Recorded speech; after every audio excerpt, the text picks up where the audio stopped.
ஆனால் நான் 2016 தேர்தலையும் அவரோட பேசியது உண்மை, 2019 தேர்தலையும் அவரோட பேசியது உண்மை, 2021 சட்டமன்ற தேர்தலையும் நான் பேசிய போது அவர் கடைசியாக என்கிட்ட சொன்ன வார்த்தை, ரத்தம் இப்போதைக்கு நீங்கள் திமுக கூட்டணியில் இருக்கிறீங்க, அதில் பயணிங்க, அதுலேயும் தேர்தலை சந்திங்க. அதேமாதிரி 2026 தேர்தல் வருகின்ற போது நாம் ஒன்றிணைவதை குறித்து நாம் அப்போது பேசுவோம் என்று அவர் சொன்னார்.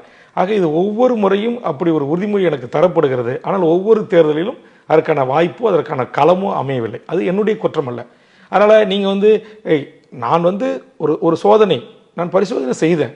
ஒரு உண்மையான முயற்சி எடுக்கிறீங்க. ஆமாம், ஒரு உண்மையான அரசியல் கட்சி தலைவன் என்பது மக்களை அணுகி நாம் இந்த கொள்கைக்காக இந்த நோக்கத்திற்காக தனியாக நிற்கிறோம், எனக்கு வாக்கு போடுங்க அப்படின்னு நான் கேட்டபோது, நான் போட்டியிட்ட என்னுடைய நெய்வேலி தொகுதியில் 32,000 வாக்குகளை எனக்கு அளித்தார்கள்.